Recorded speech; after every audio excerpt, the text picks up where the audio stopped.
Hello, everyone. My name is Katja, and I'm SIDHI's events coordinator. SIDHI stands for Science Integrated Direction for High School Investigators, and we are an organization that aims to grow the network of Filipino scientists.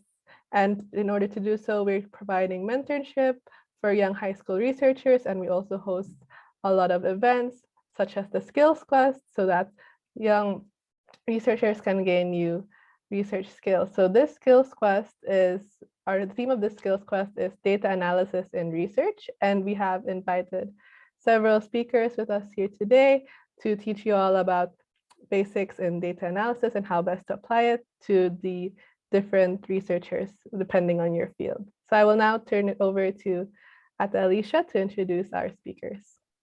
Yeah, thank you, Kat. So I'm super excited to introduce our first speaker today. It's Sir Peter Jay Corros. So Sir Peter is a graduate of secondary education, major in physical science, cum laude at Capiz State University main campus. He is one of the 10 outstanding students of Capiz in 2019.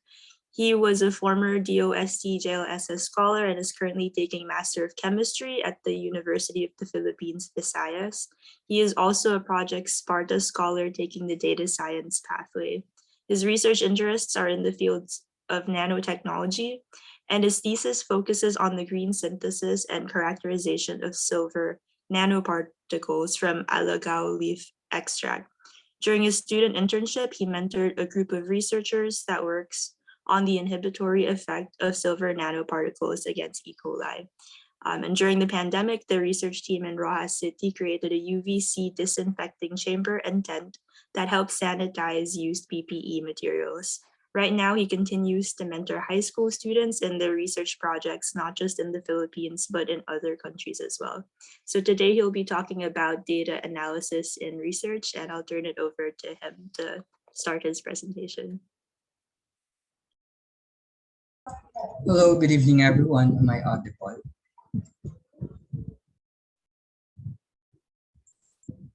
Hello, am I audible, everyone? Yes. Okay, thank you for the response.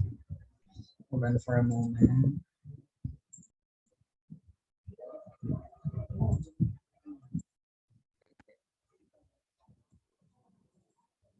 Is my screen now visible for everybody?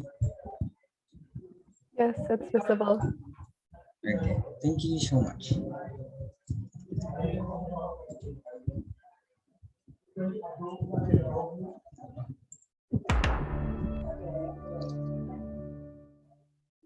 Okay, so did you know that in Netflix, they have the so-called artwork personalization, where they tend to show specific artwork of a movie or a series based on the user's watch activity. For example, we have here an artwork for Stranger Things Season 2 for one user, and then we have this another artwork for the same season of Stranger Things for another user. So as you can see, each user have a specific artwork personalization. Here are the other artwork for Stranger Things Season 2. So when you as a user tend to watch more children films in Netflix, these are the artwork that Netflix usually shows you. If you as a user tend to watch more horror films, here are the artworks that a Netflix usually shows you. And if you are fond of watching romance or love story, here's the artwork that Netflix will probably show you. Now, you might be wondering what Netflix has to do with my presentation. Well, I tell that story because it illustrates how data analysis and data analytics govern our daily lives.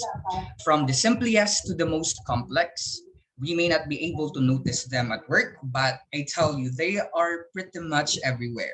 From weather forecasting to Netflix and chill, and data analytics or data analysis is more than meets our eyes.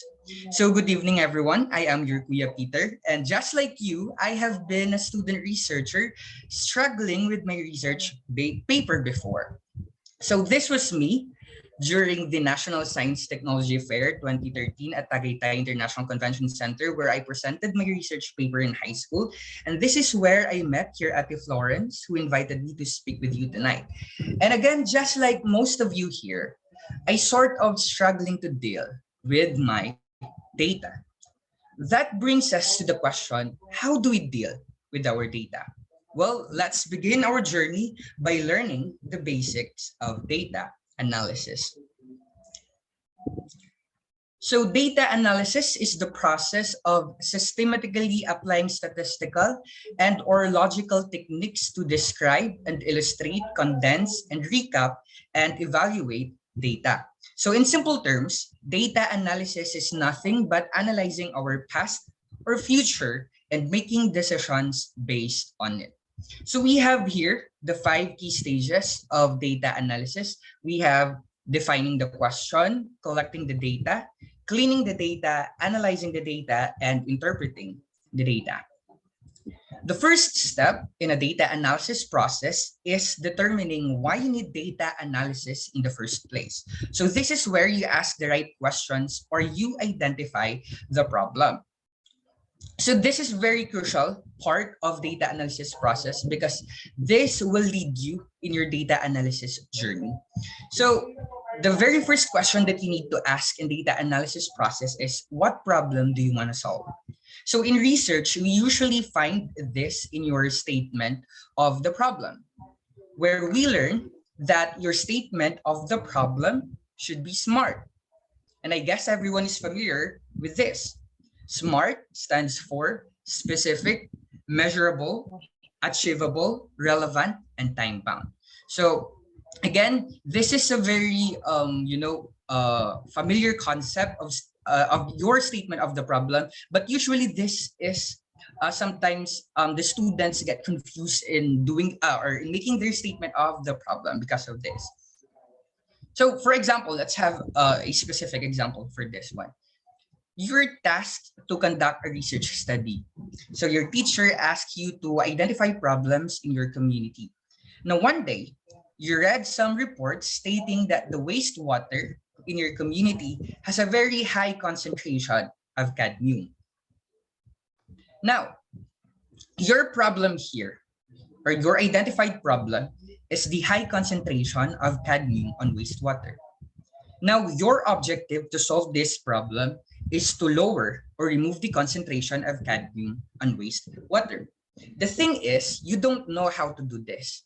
You don't know any materials that could eliminate, lower, or remove the concentration of cadmium on wastewater. So what will you do? You do further readings. You do readings on specific related literature that could help you lower or remove the concentration of cadmium on wastewater. And this, you come along with this specific material. This is what we call the magnetic biochar. And then you were intrigued with the property of the magnetic biochar and how it could potentially lower or remove the concentration of cadmium on wastewater. Now you revised your objective and made it more specific. So your revised objective now is to lower or remove the concentration of cadmium on wastewater using magnetic biochar. Now, in order for you to have a strong research problem statement following the SMART acronym, you pose this research question. What is the effect of magnetic biochar on the concentration of cadmium on wastewater? So given your research question now follows the SMART acronym, it is very specific. You're able to identify 2 variables. It is measurable in a sense that you can quantify the concentration of the cadmium on wastewater. It is achievable in a sense that it can be done.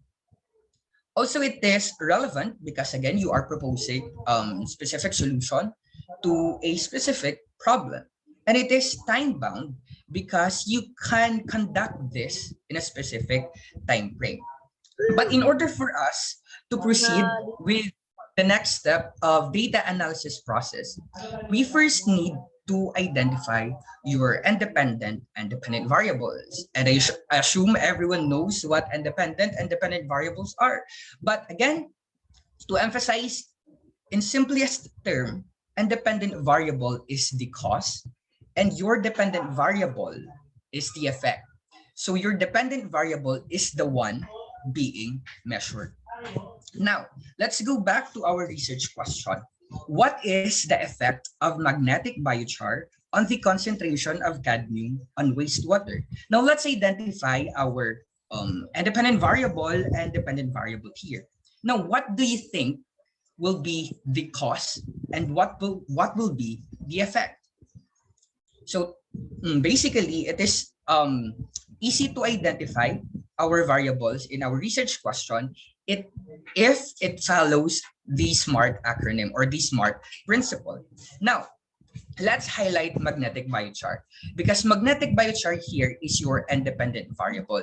This will be the cause and the effect will be the concentration of cadmium on wastewater. This will be your dependent variable because the concentration of cadmium on wastewater will depend if you apply the magnetic biochar on that water. So in this part, you assume na that your magnetic biochar has an effect on the concentration of cadmium on wastewater.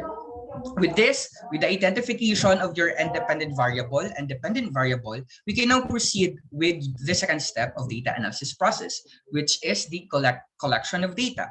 So after the problem has been defined, it's time to begin collecting the data needed for analysis. This step is important because the nature of the collected data sources determines how in-depth the analysis is. So, the question that you need to answer in this step is, how will you gather your data? Data collection, again, is defined as the procedure of collecting, measuring, and analyzing accurate insights for research using standard validated techniques. So this data gathering procedures or the collection of data can be found in your chapter 3 methodology experimental setup, specifically the data gathering procedures. So a researcher can evaluate their hypothesis on the basis of collected data. So in most cases, the collection is the primary and most important step for research, irrespective of the field or research. So regardless of what field you are doing research, the most important and the primary step for data analysis is the collection of your data. So the approach of data collection is different for different fields of study depending on the required information. We have this different instrument in data gathering procedures. We have survey questionnaires, you can do interview, you can do experimental test, as long as it follows standard validated techniques. Now let's go back to our research question again. What is the effect of magnetic biochar on the concentration of cadmium on wastewater? Again, we need to emphasize here our dependent variable. Why? Because our dependent variable is the one that is being measured. Therefore, we need to focus our collection of data on this type of variable. So in our example, the concentration of cadmium on wastewater can be quantified using water analysis or heavy metal analysis.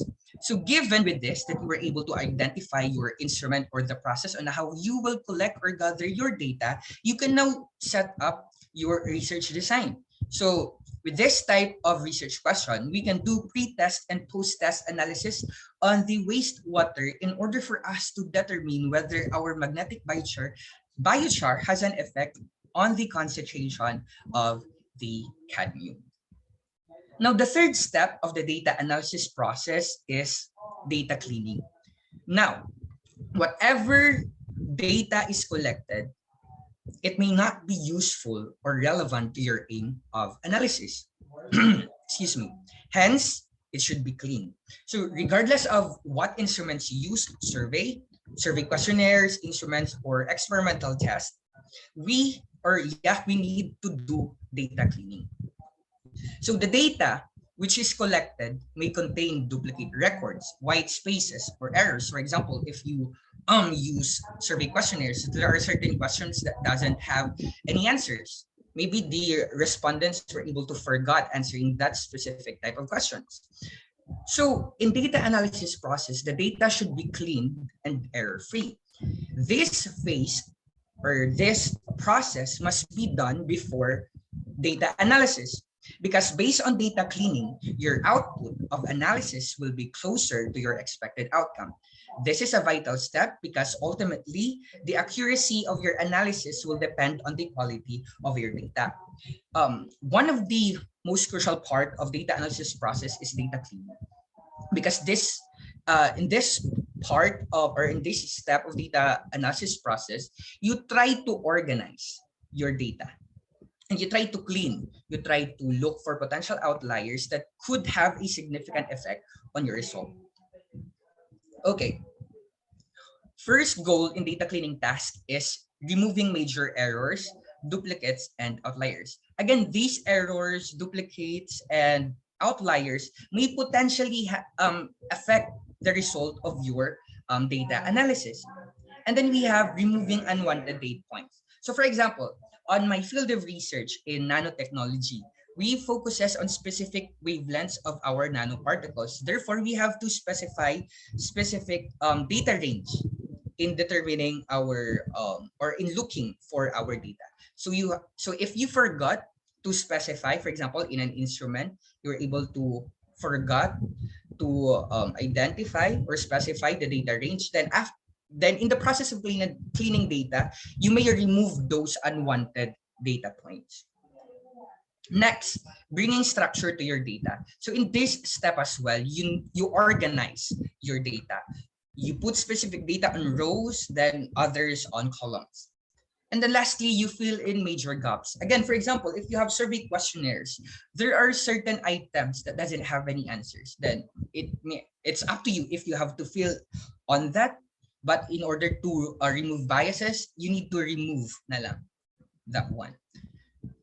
But did you know that 70% to 90% of your time in data analysis process actually happens in data cleaning? This is where you will spend most of your time in data analysis process, because especially if you tend to check for outliers. This is the main focus of step 3 here, removing major errors, duplicates, and identifying potential outliers. Personally, I use RStudio, Excel, and SPSS in looking for potential outliers. But I've noticed that in some papers or in some research paper that I've read, there are certain papers that do not actually go or do not proceed with this step in data analysis process. They forgot to do outlier testing, which is very crucial actually in the part of data analysis process, because again, it could potentially affect your result. So sometimes I use this principal components analysis in 2D and 3D to identify my potential outliers. So as you can see, there are certain data points outside the ellipsoids, and we call that potential outliers. Because as of now, we cannot certainly identify whether those data points could significantly affect our result. Later, I will present a specific statistical tool that would validate whether that data points could actually affect your result. Other statistical techniques that I use are normal QQ plot and Baxter Whisker plots in order for me to determine my potential outliers. For example, for a normal QQ plot, there is as you can see, there's a diagonal line wherein most of the data points are concentrated on that diagonal line. Those data points outside that diagonal lines are your potential outliers. So for a formal statistical methods, it has also been developed, or there is this certain statistical tool that can assist in determining outliers, and that is the Grubbs test. So Grubbs test is one of the most popular ways to define outliers, and it is quite easy to understand. This method is also called the ESD method, or the extreme studentized deviate method, wherein this test could validate whether your data points are actually potential or are actually outliers. So now you have a wealth of data. You've spent time cleaning it. Now your data are organized already. Now we are ready for the fun stuff. Remember, raw data alone cannot answer your research question. you need to analyze this raw data to come up with insights. And this is where data analysis or analyzing the data comes in. So in this step, you'll begin to slice and dice your data to extract meaningful insights. So using the techniques and methods of data analysis, you look for hidden patterns and relationship. Again, your keywords here are patterns and relationship. And with that, you need to identify or find insights and predictions from that patterns and relationship. Now we have two types of analysis in analyzing the data.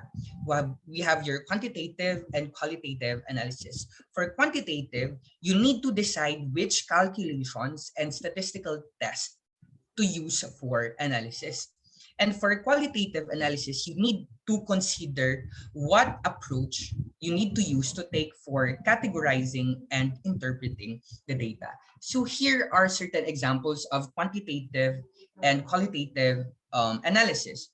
For quantitative, we have descriptive statistics. So I think this is very common. So descriptive statistics are used to describe or summarize, again, describe or summarize the characteristics of a sample or data set, such as your mean, standard deviation, or frequency. So these are the common measures of your descriptive statistics. You have your measures of frequency, measures of central tendency, measure of dispersion or variation, and then measures of position. And then we have inferential statistics. So in inferential statistics, it helps us understand the collective properties of the elements of a data sample. So we use these measurements from the sample of subjects in the experiment to compare the treatment groups and make generalizations about the larger population of subjects. So in this type of statistics, you compare specific groups or you compare means or variance to other groups. So your example here are comparison of means like t-test, comparison of variance, ANOVA, correlation and regression, which is example linear regression. And for your qualitative analysis, I will just show different definitions of this qualitative analysis because I think I assume that most of you here are in the quantitative type of research analysis or data research analysis. Now, sorry, let's go back to our research question earlier. What is the effect of magnetic biochar on the concentration of cadmium on wastewater? So given with this type of your research question, we can use quantitative type of data analysis.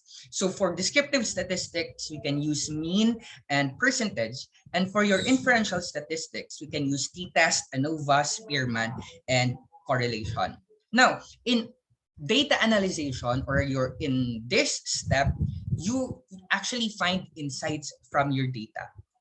Hindi ka lang nagtatapos sa calculations. You do not end up there. You also need to find insights from your data. So for example, we have collected our data already, we calculated, and then we have these insights given with our research question.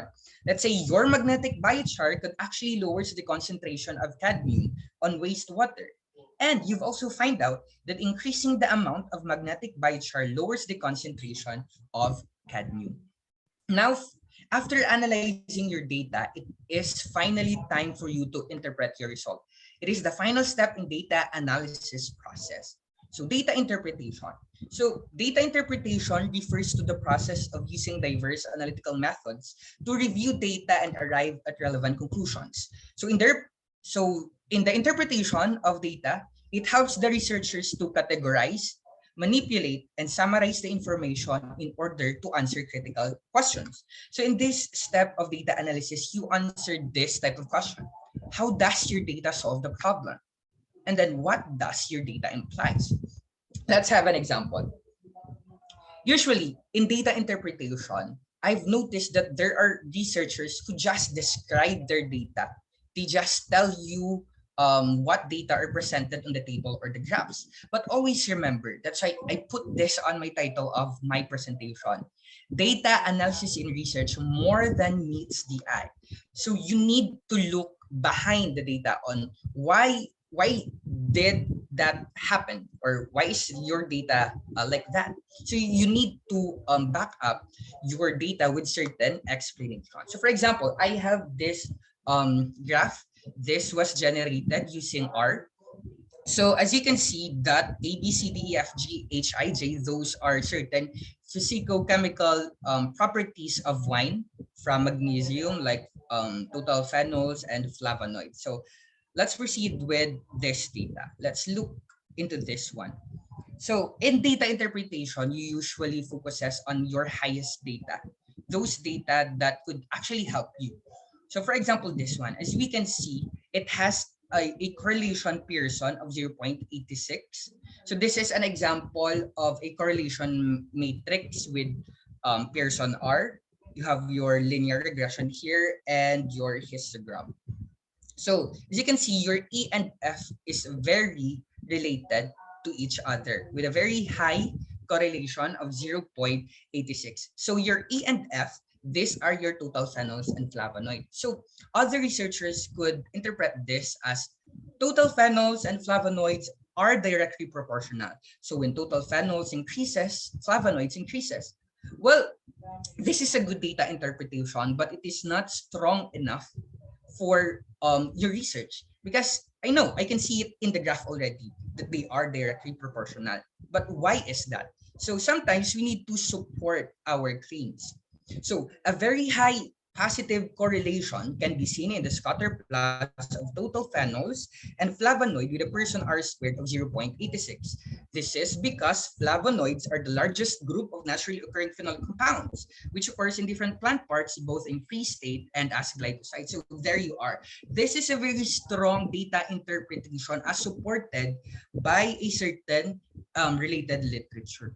So again, you go behind, you explain something that we cannot see on that graph. Why is that data like that? So let's have another example. So last example for data interpretation, you have this. On your y-axis, you have enzyme activity, and then in your x-axis, you have your temperature in degrees Celsius. Now, as you can see, as the enzyme activity increases, the temperature increases as well, or vice versa. As the temperature increases, your enzyme activity increases, but there is a certain temperature where the enzyme activity lowers again. So you could say that the optimal temperature to have a maximum enzyme activity is 39 degrees Celsius. But again, we can see this on the graph already. So how do we revise this one? We explain why this happens. So as temperature increases, so do the rate of enzyme reactions. So this increases only up to a certain point, which is, let's say, 39 degrees Celsius, until the elevated temperature breaks the structure of the enzyme. Once the enzyme is denatured, it cannot be repaired. Again, in your biochemistry, we have learned about protein denaturation, and we know that certain temperature could denaturate your protein. So this is how you interpret your data. Protein denaturation, we cannot see that on the graph. But if you go further into explaining why your data looks like that, then it is a very strong interpretation already. Again, to recap, we have these 5 key stages of your data analysis process. You have defining the question, collecting the data, cleaning the data, analyzing the data, and interpreting the data. Now this time, let's proceed on how to choose appropriate statistical techniques for data analysis. So in choosing the appropriate statistical techniques, your collected data and research design of your study has to fit appropriate analysis. So you need to answer these 4 basic questions in order for you to choose what specific statistical technique is appropriate in your research. First, what type of research question did the study formulate or ask? Next, what type and number of variables does the study want to analyze? And then what nature and characteristics of variable does the study have? And lastly, is your data suited for parametric or non-parametric tests? So first, what type of research question did the study formulate or ask? Earlier, you were able to learn how to specify or make your research problem clear and aligned with the SMART principle. So this time, we have these 3 types of research question. you have your descriptive research question, you have your correlational or predictive research question, and you have your group differences research question. Sometimes these three type of research questions can be found on one research paper already. So in the list of your statement of the problems, you could actually see these three types of research question. First, your descriptive research question. So in this type of research question, you describe the group of subjects or data and their characteristics in a relatively simple way. So this is a very easy type of your, or a very simple type of your research question. For example, what is the optimal temperature in the synthesis of magnetic biochar? So in this type of research question, you actually ask for a specific answer that could, sometimes we could consider this a very objective type of research question. You actually look for specific answer because this type of research question again is relatively simple. You just describe. Another example, what is the average household monthly income of DOST scholars in Capiz State University? So you look for specific answer. So in order for you to answer this type of research question, we usually use descriptive analysis. We have frequency, distribution, central tendency, standard scores, and percentiles as an example. Next, we have your correlational or predictive, or sometimes you call this the cause and effect research question. So this type of research question involves measuring two variables and assessing the relationship between them. So your keyword here is relationship of your variable. So in this type of research question, you assume that your two variables have a certain relationship. So for example, what is the effect of magnetic biochar on the concentration of cadmium in wastewater? So the example research question posed earlier is a correlational or predictive research question. Another example, is there a relationship in the amount of fertilizer on the growth of petri plant? So this type of research question, you focuses on the relationship of your variables. And in order for you to find specific answers on this research question, we usually use correlational or predictive analysis. We use correlation and regression as your statistical tool. Next, we have the group differences research question. Now, this type of research question actually is very common in most of the experimental type of research. So in this type of research question, you compare groups to one another to find out if there are statistically significant differences between them and one or more outcomes. I think most of you are familiar with this type of research question because it always starts in this phrase. Is there a significant difference on the concentration of cadmium before and after the application of magnetic biochar? So again, this is an example of your group differences. Another example is this one. This is another way of stating the relationship, or another way of comparing groups to one another. It's just that in this type of research question, you have a direction. So it states that it should be higher before and after. Now, in order for us to answer this type of research question, we use differences between groups analysis like t-test, one-way ANOVA, factorial ANOVA, MANOVA, and etc. Next question that we need to answer is the type and number of variables. I think earlier we were able to discuss with your independent variable, but again, we need to reiterate that you need to really highlight your independent variable in your research question or in your study. And also you need to identify the number of variable in your research question.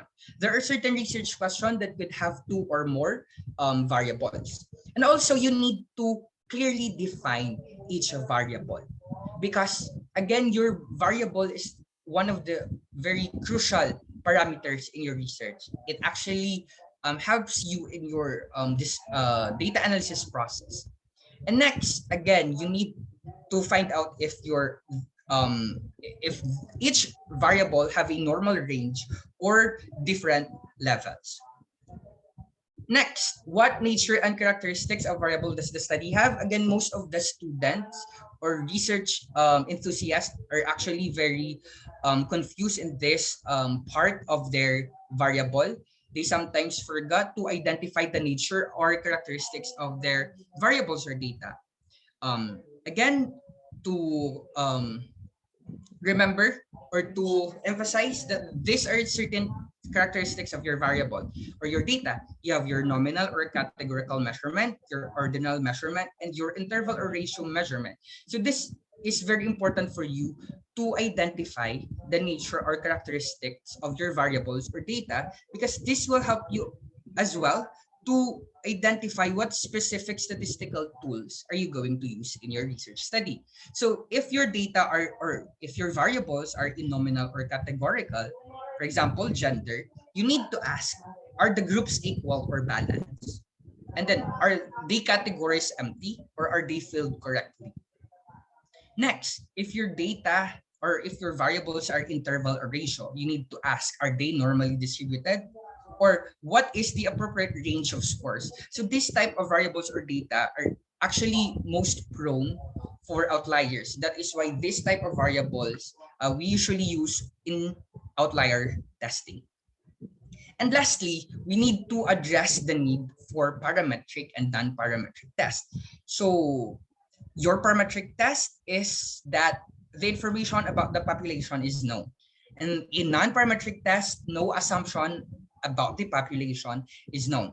This is a very crucial part of data analysis because this is where we start to test our hypothesis. And we need to remember that parametric tests are generally more powerful than non-parametric tests.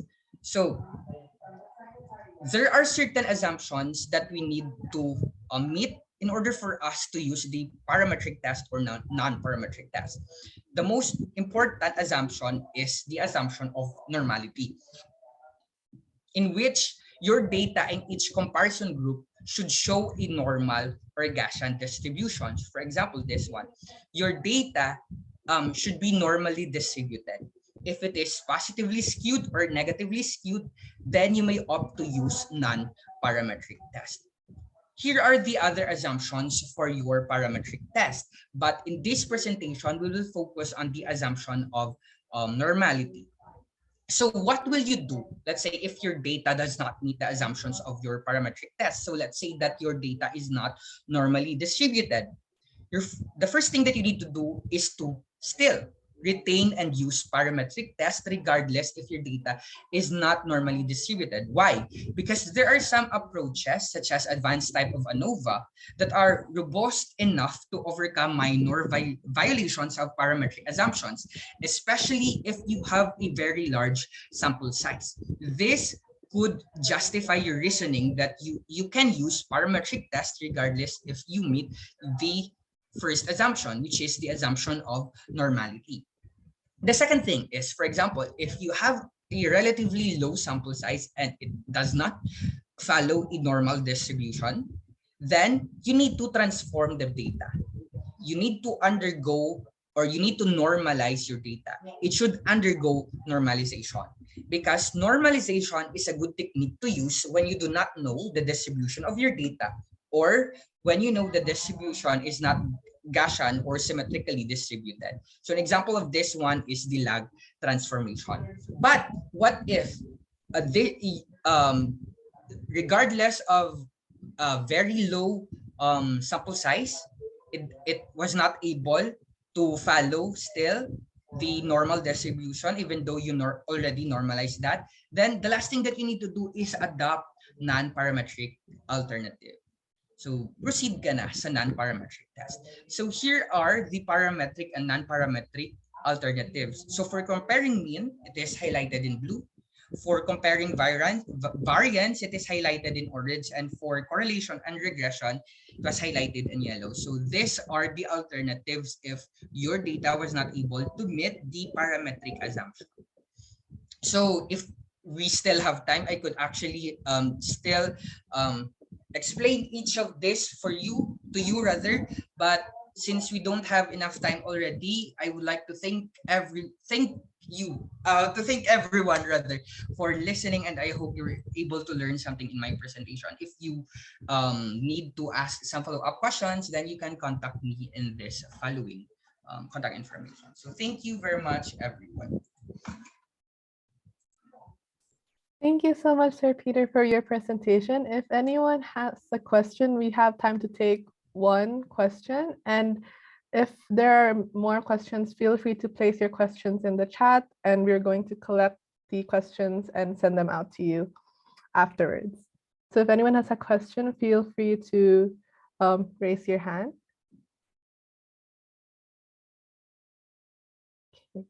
We actually have a question from the registration form.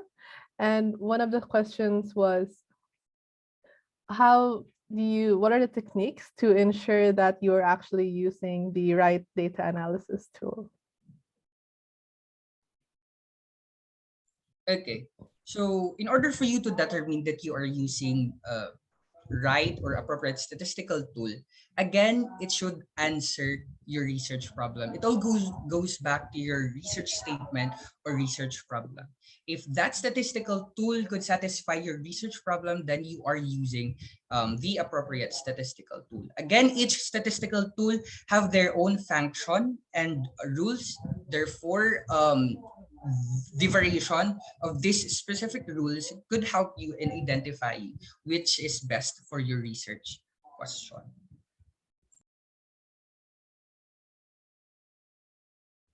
Thank you. And we have another question in the registration, which is about, is there any benefits from using several types of statistical analysis for your data, or should you only focus on the quality of the statistical tool that you choose?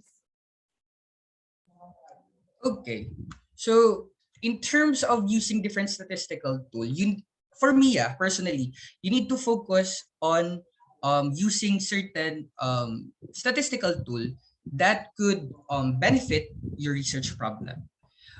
Do not use statistical tool that is useless naman if it's not even in your objectives, because it could make your research study complex even though it is not in your objective. So focus on using what is appropriate given in your research problem. So it still goes back with your research problem. That is why your research problem is very important in data analysis process, because this is the very first step in data analysis process, and it tells you what to do in your journey. Thank you so much. We have one final question, and it's from Dr. Carmela. It's about, can you provide a quick summary about the differences between descriptive versus a comparative analysis? Okay, for descriptive analysis, you describe your data. So for example, the measures that you usually use here are descriptive statistics like central tendency or standard deviation. For comparative statistics, you compare each groups from other groups. So you usually use this comparative means. So you use t-test, ANOVA, and other statistical tools that is used for comparing groups. So that's it. Great. Thank you so much, Sir Peter. You gave a really lovely and informative talk. Since we're tight on schedule, I'm going to pass the mic to Ate Alicia to introduce our next speaker. Yep. So our second skill master for the day is Marian de Chavez. Marian finished her senior high school with a patent and copyright to her application research for the hearing impaired. She has seen the great benefits of doing research, and she pursued STEM. She's currently in university doing projects on applied linguistics and computer engineering, while on a hiatus in her technopreneurship startup.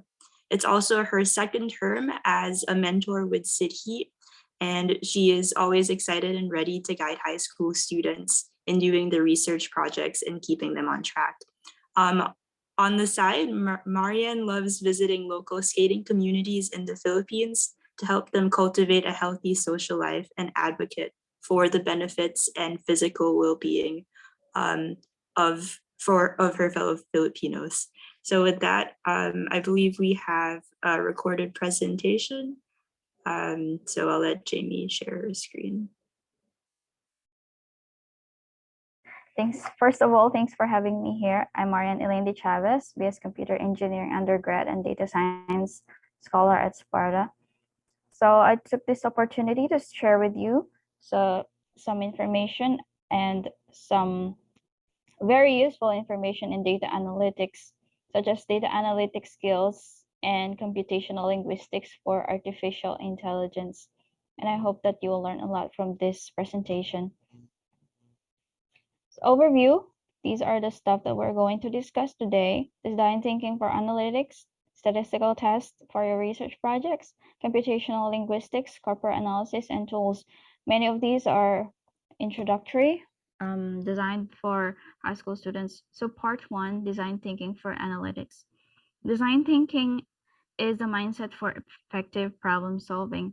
It's a must for 21st century skills, since we are living in a very high-tech world.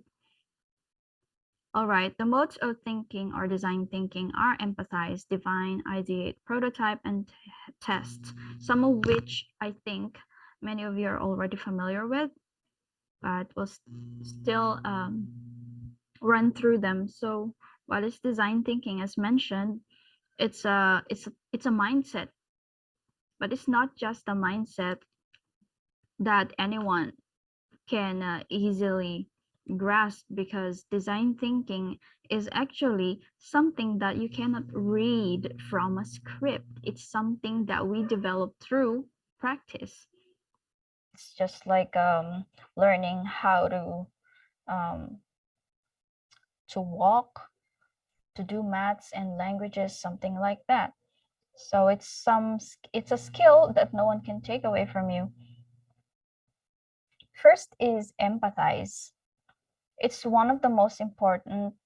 Empathizing is putting yourself in someone else's shoes. So as researchers, we cannot make assumptions on what the participants or the people we want to solve the problems with are going to need. Some things that did not come from them. Instead of assuming what they need, we have to actually immerse ourselves into their own environment and try to understand what really are the problems that they are experiencing and being objective with it. So in order to empathize, we must observe, we must engage, watch, and listen. Next is define. What is define? It's a mode of design thinking skills that where we try to funnel the problems or the information that we gathered from empathizing and try to make sense of it and be selective in addressing the needs of those persons. So define, we make sense of the information that we gather, or at least we try to make sense of them. Next is ideate. Ideate is a mode of design thinking where we try to brainstorm ideas and solutions, possible solutions that can possibly address the problems that we have defined through empathizing. Next is prototype. Prototyping is something we always hear. So it's a considered selection that through brainstorming are put into action, because when we prototype, we test, right? So it's not the ordinary kind of test, because sometimes as researchers or scientists, when we test something, we realize many things and also some things could go wrong. Some stuff might be missing, and we realize that we can improve upon it, and we go back to prototyping or probably ideation again, or probably redefine the things that we have formulated. So it's not a linear process. It's actually much more flexible than that. It's really important in data analytics.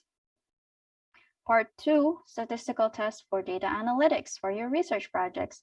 So when I was in high school and we're trying to to formulate or design some solutions for certain problems, we're often confused of what statistical test would fit best in our research projects. So I'm here to give you an overview of the possible tests and where you can use them depending on your research project. Let's familiarize ourselves first and recall these terms. I know you're familiar with this. And mode, the frequent recurring value in the distribution. Median, middlemost number in the distribution. The mean is the sum of scores divided by the total number of scores, which we often use in our research projects. So that's a measure of central tendency. And some of the things here are not mentioned because I know that many of you already tackled this in your high school, and probably some of you will eventually tackle these things. I think we can skip to this. So if you remember, do you recognize this figure? Yes, it's a bell curve. So we're going to tackle about normal distribution and probabilities now. First is t-testing, unpaired and paired. So t-testing of independent variables is used to compare a single population to a standard value, for example, to determine whether the average lifespan of a specific town is different from the country average. The next one is paired-wise t-testing. It is used to compare a single population before and after some experimental intervention. For example, measuring student performance on a test before and after being taught the material. So independent t-testing and paired-wise t-testing is also used in clinical studies. So if you want to compare before and after effects, then you can use t-testing. ANOVA, analysis of variance, one-way or two-way. So you'll use one-way ANOVA if you want to analyze and compare the difference between two unrelated independent variables. For example, testing the relationship between shoe brands like Nike, Adidas, etc., and then try to relate their finish times in a race, in a marathon. Two-way ANOVA is trying to determine the relationship between variables and evaluate the significance of their differences. For example, you're not only trying to test the relationship between two brands, but you're also trying to connect or see the correlation between the brands, the runner age groups, and the race finishing times results in the marathon. So Spearman's rule, what is it and how and when should we use it? Spearman's rule is used to see the strength and direction of the relationship between ordinal or ranked variables. And it is especially beneficial in terms of social science studies. For example, example is amount of waste per household produced, and its correlation to the annual salary per household, and see the causal relationship between them. Okay, so yeah, you have to also consider ranks when using it. So chi-square method is a method or statistical test where you can determine the relationship between nominal or categorical variables. So it tests the significance of the difference between a set of observed frequencies and expected frequency, whether they indicate a relationship or not. So the farther the observed frequencies are from the expected frequencies, the more likely we reject the null hypothesis based on sampling error. And linear regression, you will use it if you want to identify how a variable X influences another variable Y. So it can be used in predictive analysis to see the outcome by identifying specific variables in the linear regression formula, and can be used for large volumes of structures and unstructured data. This is a statistical test that's loved by those who want to proceed to predictive analysis in artificial intelligence. An example of this is the population prediction of rural areas in the Philippines in 2050. Multiple regression. So it is a statistical test that can help show if multiple independent variables have correlation with a certain outcome or a dependent variable. Example is athletic performance outcomes of athletes eating vegetarian diet, carnivore diet, or fast food diet in 3 days. All right. Before I end the part 2, which is the statistical test, I'd like to mention that some of these will be demonstrated by other SIDHI mentors. Basically, we do not have to manually show you how they are solved, because there are already tools existing that can solve these things or can perform these statistical tests for you, such as spreadsheets. And I'll show you some links related to these as well. Right, we're already in the part 2, which is Introduction to Computational Linguistics for Social Sciences, Artificial Intelligence, Linguistic Engineering Applications.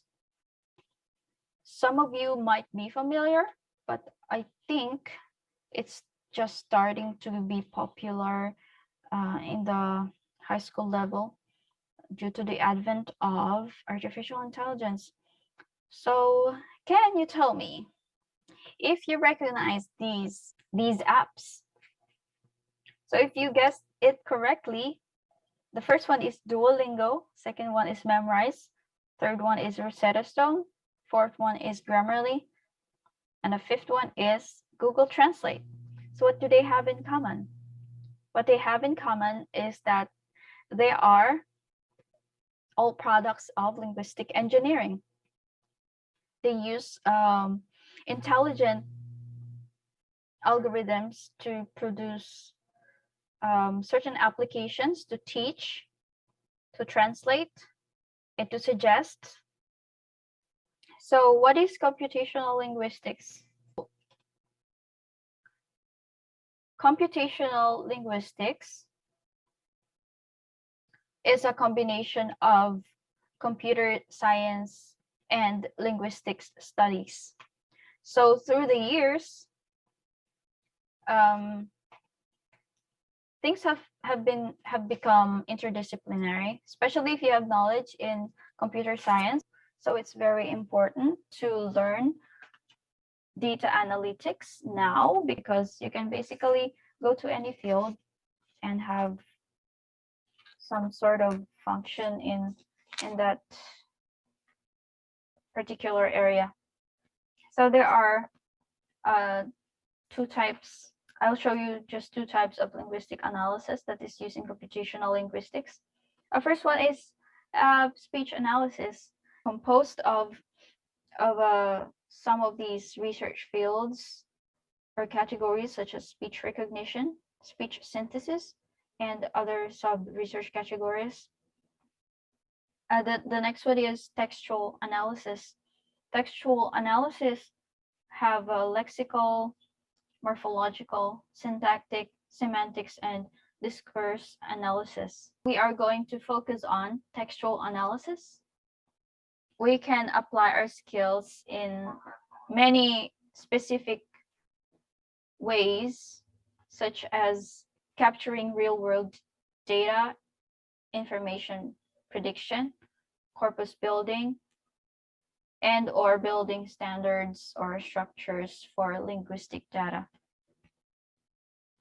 Okay, now I will show you the 2 approaches in linguistic analysis. The 2 approaches in linguistic analysis are theoretical and practical. In these approaches, we are going to focus on the practical part or the practice part, because these approaches are actually part of linguistics engineering. And the theoretical part you can also tackle the theoretical part. So as researchers in STEM, we're not limited to building devices and systems. So the practical part is in relationship with artificial intelligence. In computer applications, we try to bridge the connection between devices and systems so that we can communicate with the computers. And the development of tools is like developing another Microsoft Excel, for example. If you gained enough knowledge in linguistics analysis, and you can actually build some tools that solve certain problems that are missing with the current tools that are available. And then AI and machine learning, this is pretty much well discussed nowadays. So now we are going to proceed to corpus linguistics. So what is corpus linguistics? So corpus linguistics is defined in probably two ways. Well, and why corpus linguistics? First and foremost, well, corpus linguistics is sometimes defined as a methodology of linguistics analysis. It is also defined as an area which focuses upon a set of procedures or methods for studying language. So for the reasons why I chose corpus linguistics is because it's empirical. It is already structured, not in a way of structured data, but in a way where the structure of English text is readable and understandable in a universal way. And also it is accessible, it's widely studied already, it's textual, and it's cheaper. It's cheaper in time, in resources, because many tools are already available. And other reasons, not the reasons why, is because, okay, basically this section is some sort of more information about corpus linguistics and the things that it cannot provide you, such as to explain why a certain language is used, why certain techniques are used in a certain culture or language or sentence structure. And it cannot provide us negative evidence. It's not enough as a proof that something does not exist in the corpora. Corpora or corpus linguistics cannot predict some stuff. However, we can use other data analytic skills to try and proceed to predictive analysis or produce predictive models, because it's already used in machine learning. Other stuff that corpus linguistics cannot help us with is to provide probabilities. That's why we do try to supplement that lack of we try to supplement it with or integrate other tools and knowledge from other fields such as data analytics. All right, let's get started. Terminologies that will help you familiarize in corpus linguistics.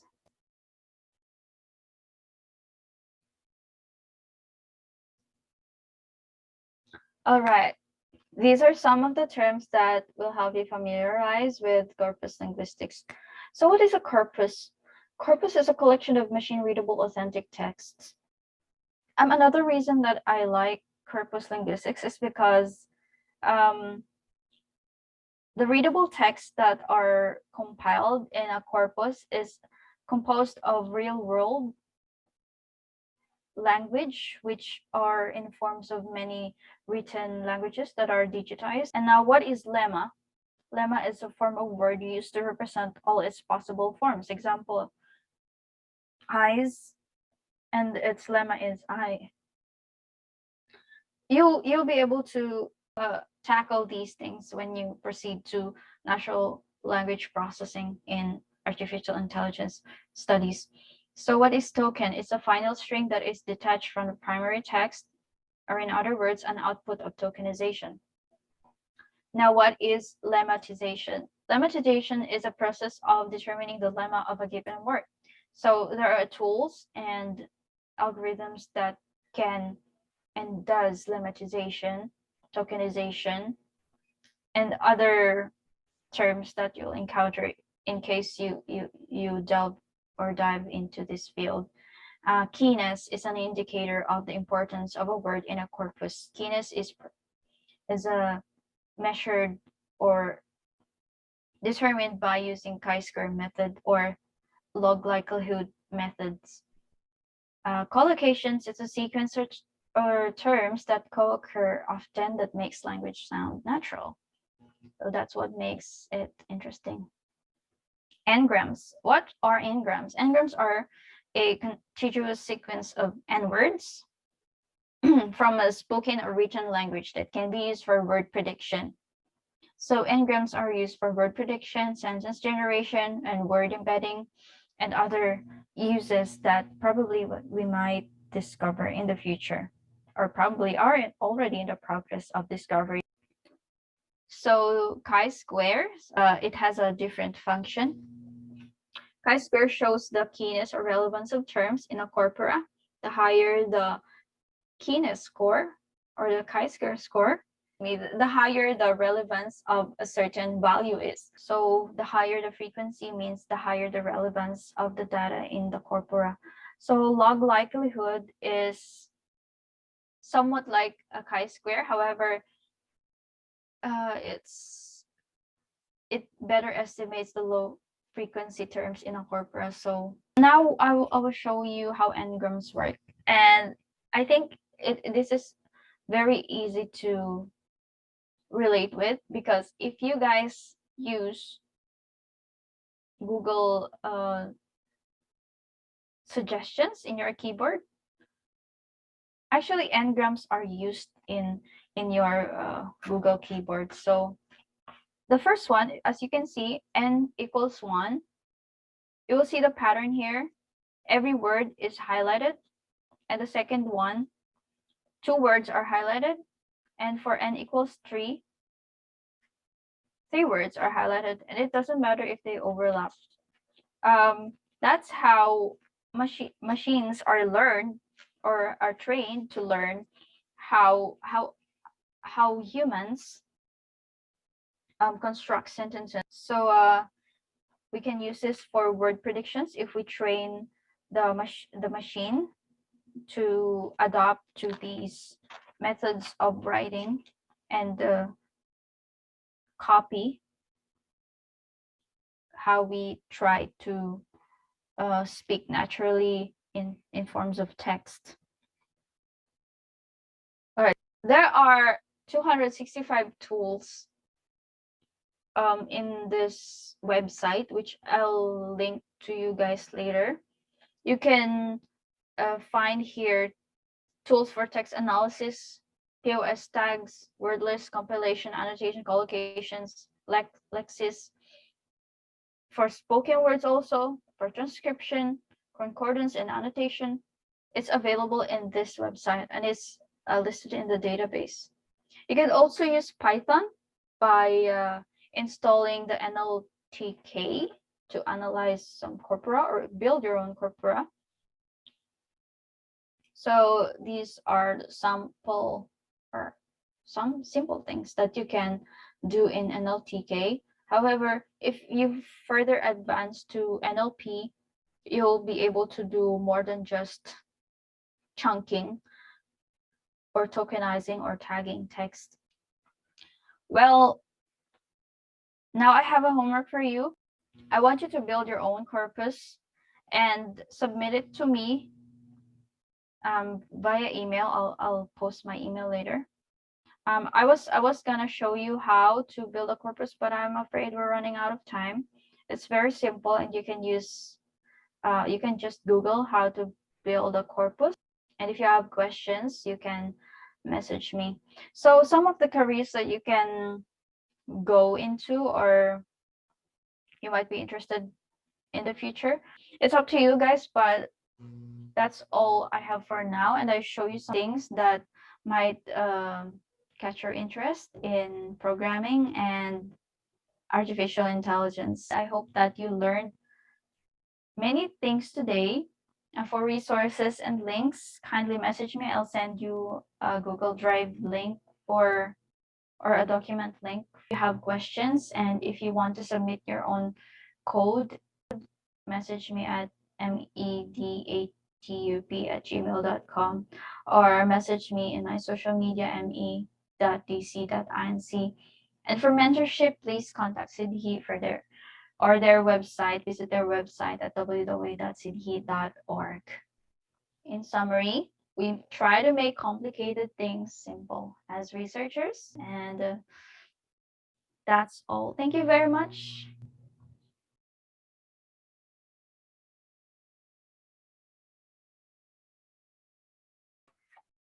Thank you so much, Ms. Marian, for your talk. If anyone has any questions, feel free to raise your hand. You can also put them into the chat if you're feeling a little bit shy.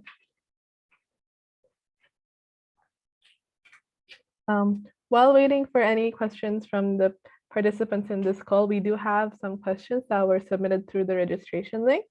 So one of the first questions is that how, as students, can we improve our data analysis or data analysis skills?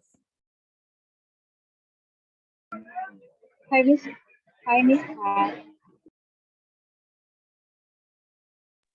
Thank you for that question. To improve their data analytics skills, Yes. am I right? So, as we have, as I have presented earlier, we can improve our data analytics skills by developing the correct mindset for data analytics, and that includes the design thinking mindset. And I hope I answered that question.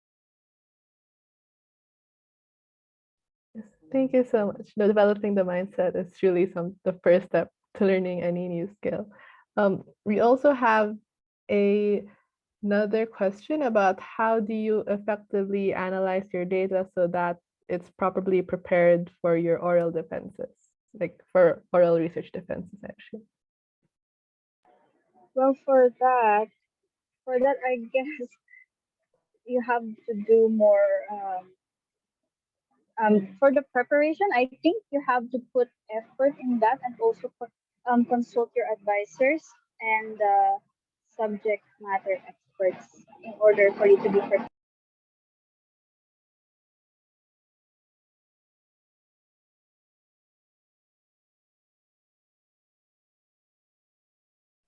Thank you so much. Do we have any final questions from the participants?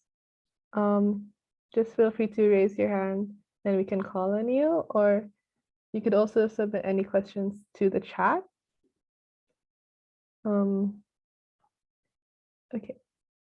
If not, I think we can move on to our third and last speaker for the day. And so I'm going to turn over the mic again to Alicia to introduce our last speaker. Thanks, Kat. So our last speaker today is Jamie, and she is also currently our program coordinator at SIDHI. Jamie graduated with a bachelor's degree in chemistry and a minor in chemical and biomolecular engineering from KAIST in Daejeon, South Korea. She is now preparing to enter a PhD program in August in the field of biochemistry. Her research interests include uncovering disease mechanisms and developing next-generation therapeutics. While on her break, she is working as SIDHI's program coordinator, enjoying her hobbies and catching up on sleep. So Jamie learned to appreciate data science and statistical data analysis through her undergraduate coursework, where she learned the use of the statistical software R in biomedical research and in computational social science. So her talk is Statistical Tools for Data Analysis. Hi, everyone. Thanks for spending your Saturday night with us. I hope you've learned a lot. And in this last talk, I'll be talking about one specific tool that you can use for data analysis. It's a programming language called R. So before I start, I'll try to send some things via the chat. So if you want to follow along, or if you want to go back and practice by yourself later, you have these files. Okay, so let me share my screen. So today I'll be talking about statistical tools for data analysis, specifically an introduction to using R. So as you've learned already from our previous speakers, there's a lot of different kinds of tools and techniques you can use for data analysis. In this talk, I'll be talking more specifically about a practical tool that you can use. It's not very comprehensive. I just want to introduce the basics of using the software and how to code in the software for you. I actually prepared a recorded presentation to show like a practical tutorial. And if you have any questions for me, you can put them in the chat and I'll try to answer them like throughout the talk or after the talk. So without further ado, let me share my presentation. So there are many different tools you can use for data analysis depending on your purpose.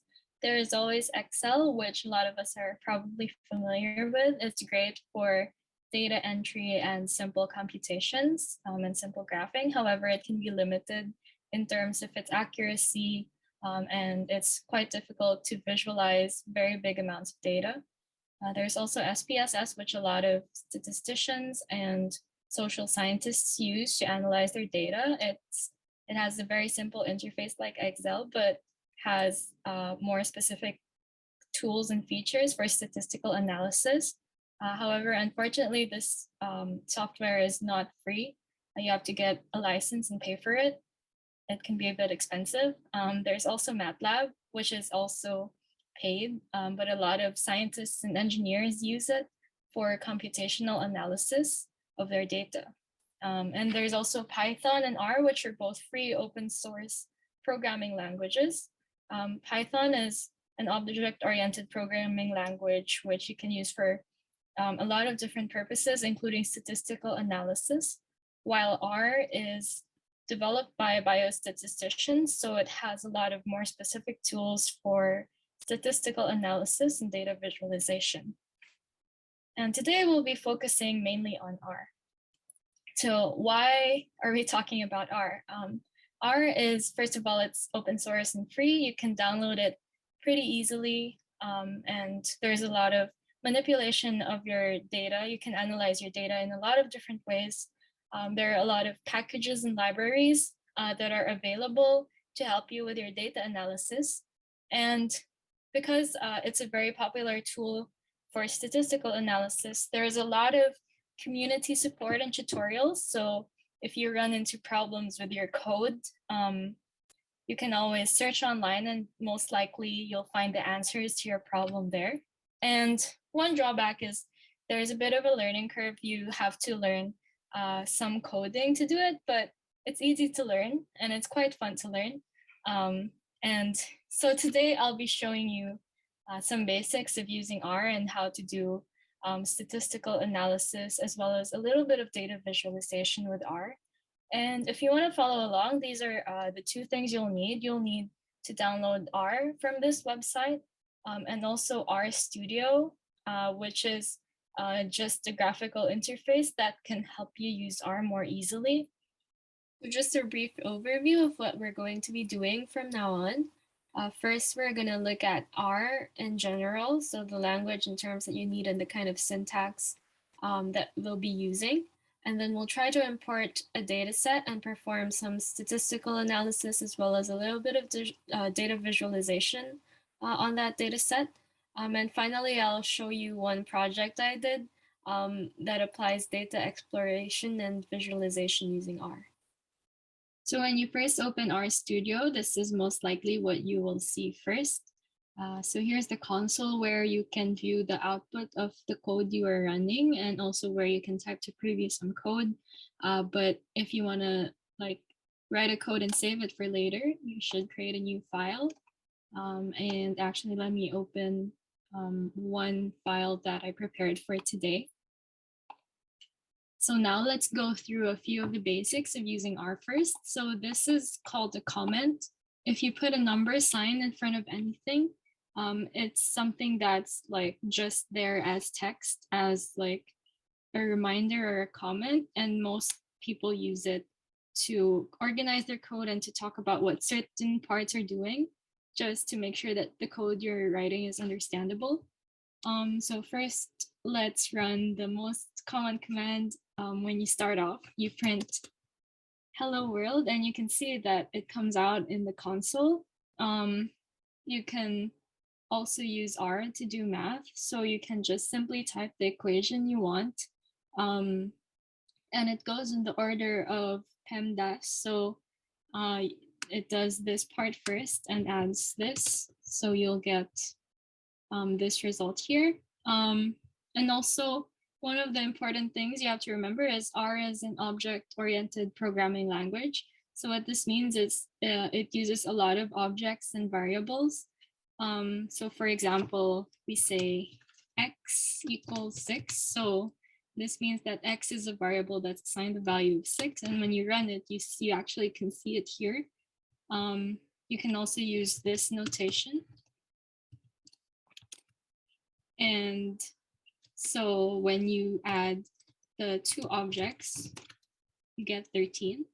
But one thing you have to be careful about is you have to remember like what names you've taken already for your objects, because if you reassign it, it will cover up the original value. For example, if we assign x the value of 4, you can see that it changes already right here. So that's one thing to remember. And okay, let's talk about libraries. So R contains a base set of functions that you can use. And what's really nice about it is there are other programmers and other people using R who create these libraries to make like certain things easier for you. They create their own functions in R and put it in a library. And to install those, you just simply type install packages and then the name of the package. And these are the 3 most commonly used packages for statistical analysis and data visualization. There's a lot more which you can look up online. So once you install this, you should run library and then the name of the library that you're using.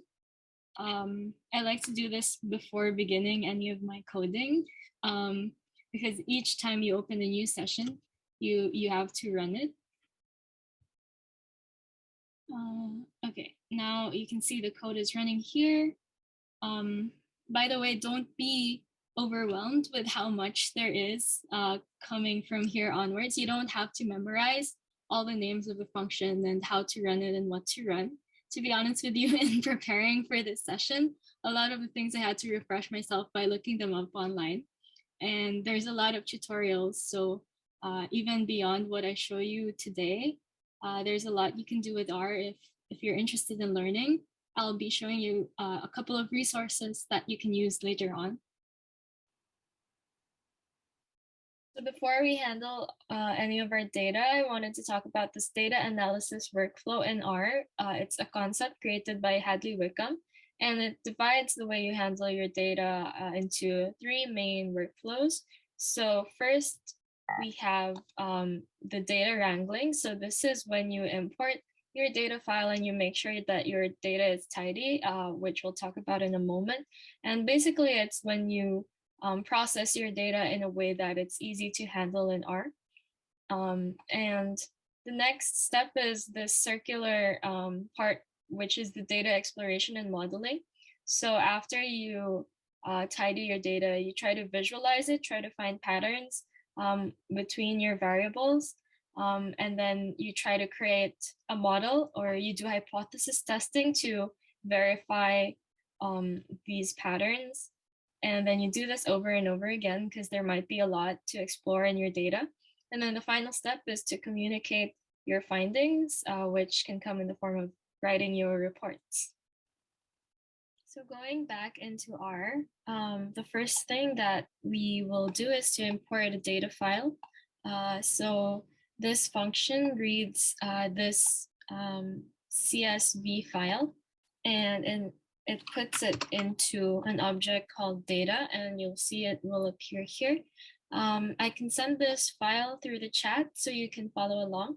But one thing you should be careful about is you can write the file name like this, but usually R will not be able to find it unless it's in the working directory that your R code is set in. So for me, I like to put my R code and the data that I will use in the same folder. So you can check your working directory by this function, get working directory. And you'll see that it's this folder, and this is the folder that this file is in for me. So that's why I can use this pretty easily. And now we can view what our data set contains. So let's try to understand our data set. First, let's see the column names. So these should be our variables. So we see there's these 6 variables, and you can also use tail data to kind of see the last observations that you have. So we can see there's 5,804 observations. You could also use head data to see the first 6, and you can also see the number of observations pretty easily by counting the number of rows using this function. So let's actually try to stop here and understand what our data set contains. So this is a good time to talk about tidy data briefly. So in R, one of the best practices is to keep your data tidy. So what this means is there are 3 main requirements. So first, each column should be a variable. Each row should be 1 observation. So this depends on your unit of analysis. For example, in this example, it's the country. So each row should contain all the information about the variables of this country. And each cell must be a value. So now we can talk about the data set that we have. So first we have to confirm if this is a tidy data set, which we can pretty easily see. So first we can see that each of the columns are variables. So we have 6 variables, and each of the rows are observations, and the unit that we are using is by patient ID. So this is the observation for 1 patient. And we can pretty clearly see that each cell contains its own value. Let's talk about the type of variables in our data. So this data is from the Sleep Health Heart Study by the National Sleep Research Resource. And this study measured several variables. So first we have the respiratory distress index, which refers to the number of abnormal breathing events each patient has in a night. And it's a good indicator of a sleep disorder called sleep apnea. And we have if a patient is hypertensive or not. We have the patient's gender, their age, and their body mass index. And we can classify these variables into their types. So just a quick recap, we have qualitative and quantitative variables, and classifying each one of these, we can pretty easily see that the respiratory distress index is a quantitative and continuous variable. The hypertension is a qualitative and nominal variable because it's just yes or no. Same goes for gender. Age, as we know, is a discrete quantitative variable, and body mass index can take on any continuous value. And so the next thing we're going to do is to try to separate each variable to make them easier to call later on when we're doing our descriptive statistics and data visualization. So briefly talking about classes. So when you type class data, this means it will tell you what type of object that your data is, and it says data frame. So basically a data frame is like a table. So if you view your data, you can see that there are columns and rows. So it's like in a table format, kind of like what you see in Excel. And what you can do with a data frame is called subsetting. So to subset it, you can type data and $, and it gives you each column name. So for example, if you select data $BMI, it gives you a list of all the values of the body mass index. So that's what we're doing. So we're putting the subsetted data into an object called BMI and each of the variable names. So what we're trying to do is to try to make each column easier to call later on. So we're just storing those into their own objects. So what we can do now is do some descriptive statistics of our data. So kind of briefly discussing or recalling this topic. So descriptive statistics is an important first step of your data analysis. So here you're just trying to describe your data set, and it's an important starting point because then you can understand your measures of central tendency, the mean and the median, or the distribution of your data set, if it's a symmetric distribution, if it's positively or negatively skewed. And how you can find this information in R is pretty easy. So there's a function called summary. So if you summarize your data, it would give you the mean, median, the minimum and maximum, and the quartiles of your data. And also for nominal variables, such as gender, you can like make a table counting how many of each category there is. So we can see there is 3,039 females and 2,765 males. And for continuous variables, we can also summarize them individually. For example, body mass index, you can summarize it and you can see the information about it. And you can also kind of like see the mean, the range individually using these individual functions. You can also get your standard deviation. And one other thing you can do is to plot a histogram to see your distribution. So for example, for body mass index, we can plot it and we can see this is a little bit positively skewed. One other thing you can do is to increase the number of breaks, meaning to kind of change this x-axis. So if you increase the breaks to, let's say 10, we can see kind of a different shape.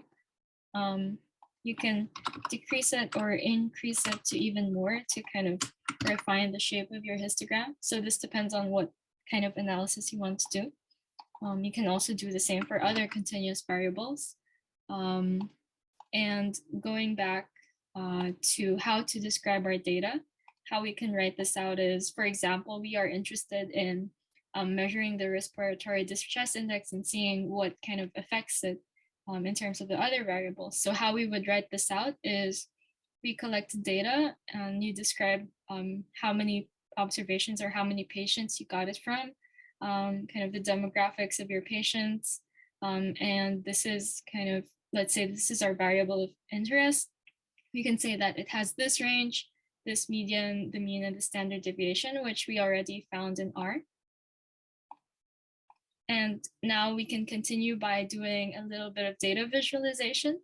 So if we want to see if body mass index affects the RDI, we can do some exploration. So ggplot is an easy way to plot your data. It's one of the packages that we installed earlier. So if we want to do a plot of our data of BMI versus respiratory distress index, we get this. And as you can see, this is kind of hard to understand because there's a lot of points. We can try to improve our scatter plot by changing several aspects of it. So we can change the color of our dots and we can change their size. And you can see how this changes. It kind of clarifies it a little bit more. And another thing we can do is to change the transparency of each of these dots. This is a little bit better compared to our first graph. One other thing we can do to kind of clarify this relationship is we can sample our data. So what this does is it samples like 10% of our data. So that's around 580 in this case. And then that sample data, we run through kind of the same plotting. And we can see there's, this is much clearer, and we can see there's a little bit of a linear relationship. And that's something we can test more later on using our inferential statistics. And we can also add information to our scatter plot. For example, we want to distinguish between gender in the dots. So we add this argument, and we can see we get this plot, which kind of shows us the blue dots are male and the pink dots are female. But then we have these weird labels, which are pretty hard to understand. We can also change those labels by changing the x-axis label to BMI, y-axis to respiratory distress index, and this changes the labels of our legend. So finally, we get this type of plot. It takes a little bit of time to load. We can see this plot, and now there are several ways we can use to save this plot. We can simply export it and save it as an image and like kind of indicate where you want to save it in your computer. And you get that as either a PDF or an image file. So what we've done so far is to try to explore and visualize our data to see if there's any patterns. And through the scatter plot, we see that there might be some sort of linear relationship between body mass index and respiratory distress index. And one thing we can do to kind of verify this hypothesis is through linear regression.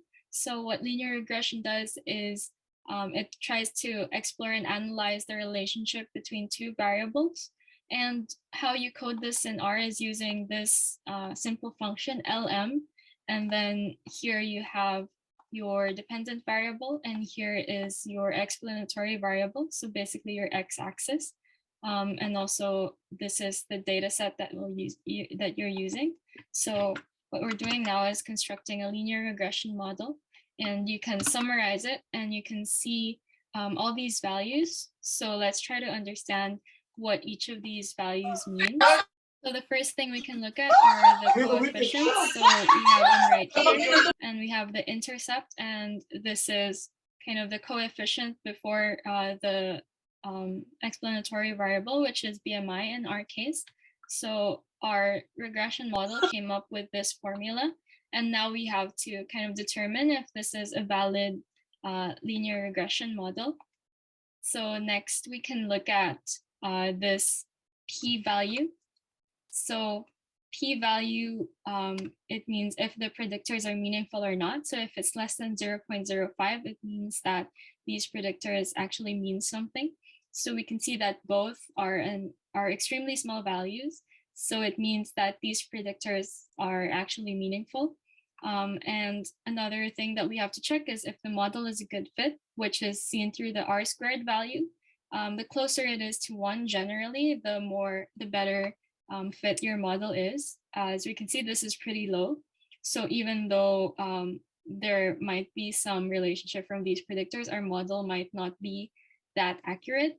And one other thing we can look at is the residuals. So what this means is how far each actual data point is from our predicted model. The closer it is to 0, the better our model generally is. So if we look at R again to kind of confirm these aspects, we can try to plot our results and see our linear regression line. So we see this, and we can plot the residuals as well. And generally the residuals have to have a very random distribution for the model to be accurate. But in this case, we can see that it's not very random. It's clustered around this area. And as we saw earlier, also our R-squared value is not that good. So this simple model might not be enough to explain our data. So what we can do is kind of to transform the data or to add more variables to make it a multiple linear regression. It's pretty easy to do in R, but let's stop here for now. And we can talk about some other sorts of inferential statistics that you can do in R. So one of the most common tools that we use for inferential statistics and hypothesis testing is called the t-test. So what the t-test does is it compares the means of two sample distributions and sees if there's any significant difference between them. So there are three types. There's the one sample t-test and paired and independent two sample t-tests. And I'm gonna try to explain this a little briefly using R. So one important thing to note is that the t-test requires a normal distribution. So that's one of the main assumptions. That's why I'm using this R-norm function that kind of gives you a random set of numbers that's normally distributed according to this mean and standard deviation. Okay, so for a one sample t-test, we typically use this to compare if the mean of your data or your sample population is equal to or less than or greater than a known standard. So just to give you an example, imagine that the waiting time for a certain internet service provider company, so they say that their waiting time is 30 minutes, but imagine that you try to count the waiting times for 30 customers and you find that their mean is 35 and the standard deviation is 5. And now you want to test if this waiting time is actually equal to 30.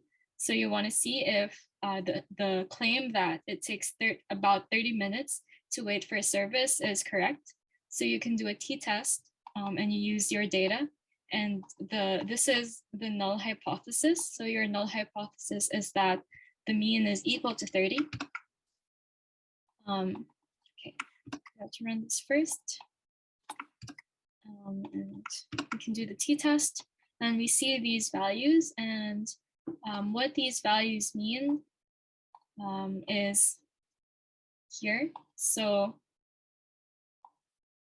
this are the values that we see. So our null hypothesis in this case is the true average wait time is 30 minutes. And our alternative hypothesis is that the true average wait time is not equal to 30 minutes. And to kind of verify this, we can look at these two values. So if the p-value is less than 0.05, which means it's a small value, we can reject the null hypothesis. So we can say that the average wait time is not equal to 30 minutes, and the true mean lies between 31 to 35 minutes. Another thing you can do with R is to specify your alternative hypothesis. So here our alternative hypothesis was that the mean was not equal to 30. Another thing you can do is to specify the alternative that the wait time is actually greater than 30 minutes on average. So when you run this code, you get these results, and you can see our alternative hypothesis is this, and we accept the alternative hypothesis and reject the null hypothesis because our p-value is smaller than 0.05. And there are two other types of t-tests. There is a paired sample t-test. So what this means is, so you observe the data from a single population 2 different times. So for example, the wait time before is this, and then the internet service provider company provides some incentives or some training to its employees to kind of improve these wait times. And you record you record the wait times after that training program. So that means that you're doing a paired sample t-test, and you can specify this by saying paired equals true and putting in both the wait time before and wait time after. So when you run it, you can see that the p-value is greater than 0.05. So that means that we fail to reject the null hypothesis. And our null hypothesis is that the true difference in means is equal to 0. So that means that the wait time did not improve after the incentive or training program. Another type of t-test is 2 sample independent t-test. So this is when you have 2 different groups of people and you want to see if the means or the average between them is different or the same. So let's go back to our sleep health heart study data. So we want to filter the data from the female participants and the male participants. And we want to see if there is a difference between the average respiratory distress index between the groups of male and female participants. And if we run this test, we can see that our p-value is very small again, and we can say that we reject the null hypothesis, and we can say that the true difference in means is not equal to 0, which means that there is some significant difference between the means and the respiratory distress index between the two groups. So those are some of the types of statistical tools and analysis that you can do with R, and I wanted to briefly show you what else you can do with R. So this is one project that I did last year. So it's an analysis of the political information sharing and discourse on Twitter about the 2022 Philippine presidential elections. So I was actually able to use R to gather data. So there's a package that lets you gather data from Twitter. And I tried to do some quantitative and qualitative analysis as well as some sentiment analysis. So just briefly, I'm showing you what I found. So in R, you're able to like plot time series. So I was able to see how many tweets each of these 4 candidates were tweeting at a certain point in time. You can see there are spikes in some periods which are corresponding to some elections periods as well as the COVID pandemic. And I was also able to visualize how many number of favorites and retweets there are in total for the tweets of each candidate. And I actually was also able to do some word clouds. So that's something you can do with R.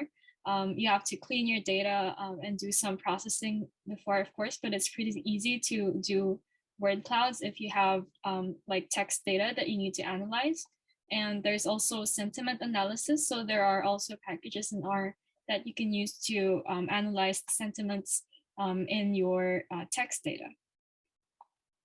And that's what I have for you today. Thanks for listening. And if you're interested in learning more about R, there are a bunch of resources that you can use. We'll be sending this by email as well after the session. And I would be happy to answer any questions you have for me right now.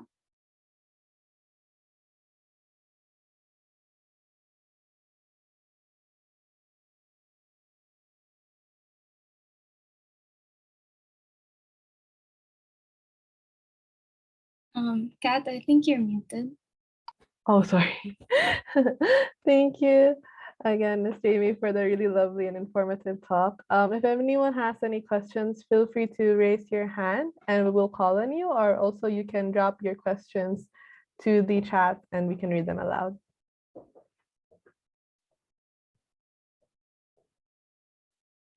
While waiting for questions to come in the chat, we have a question from the registration form, and this question is, well, how is R different from using MATLAB and Python?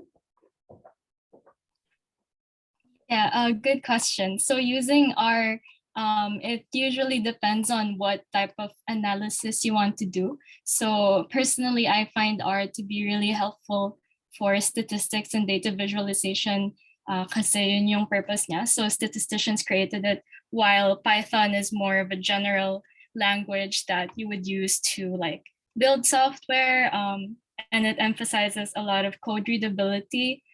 Some people say R is a bit harder because there's like less logic compared to Python, but I find it to be the opposite. I found it easier to learn R. And also R is more powerful in data visualization. Python can do a lot of other things. So minsan you have to use both, like if you're doing, for example, machine learning or data scraping, you can use Python and then put your data into R and process it. While MATLAB, you can use it for mathematical analysis, like graphing, signal processing, that type of thing. So usually engineers and scientists use it. And one major drawback is the MATLAB software needs a license. So that's the main strengths of R and Python, because you can also do numeral, like quantitative analysis there. It's free and open source, and you can pretty easily download it online. Thank you so much. So there's actually now some questions in the chat. The first one is, what are the different statistical limitations that you find when using R? I think R is limited compared to Python if you need to use very big data sets. So the computation time takes longer if you have very, very big data. So in that case, it might be better to use Python. But so far, I've only used it for like relatively small data sets. I was able to process, I think, still up to like 20,000 or something observations at once. It took some time to run, but I was able to do it. And it was pretty powerful in statistical analysis. So far, I haven't run into any limitations in terms of that. In terms of data collection, I would say it is easier to use Python. Yeah, that's basically it. Thank you. We have another question. So because programming can be difficult, what are some tutorials that you suggest that we should watch in order to learn programming? Oh yeah, so I think some of the best resources are those like free courses you can find in Code Academy and Coursera. There's also like, if you use tutorials for R, you would find a lot of websites that come up that kind of takes it step by step. So the resources that I linked in my presentation, I can actually like send over my presentation right now, so you can check out the links there.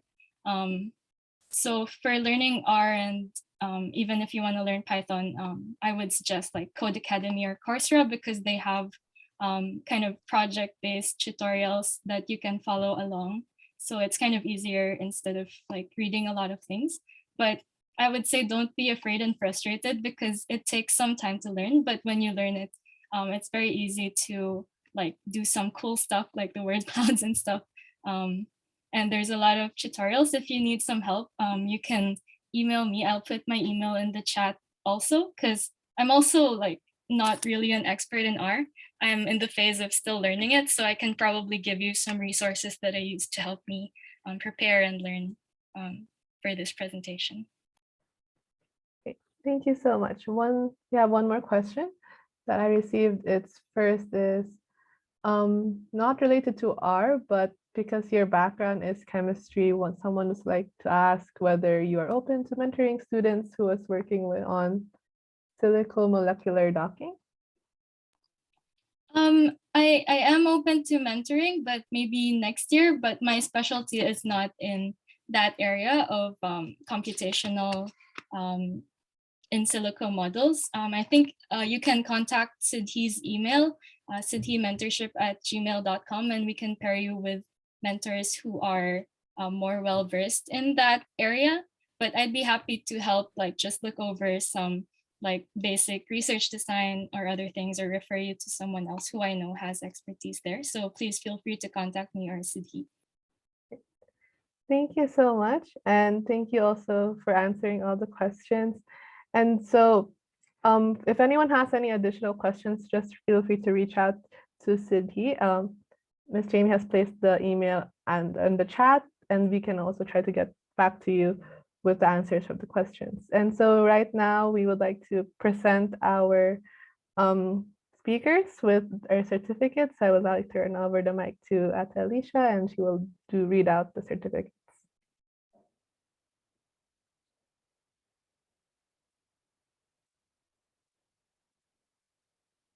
Yeah, so thanks again to everyone for coming, and we would just like to recognize our speakers for volunteering their time and sharing their skills with everyone here. I'm sure we learned a lot, and we really enjoyed hearing from everyone's experiences. So this first certificate is for Sir Peter Jay Corros in recognition and sincere appreciation for their effort and dedication as a speaker during our SkillsQuest webinar.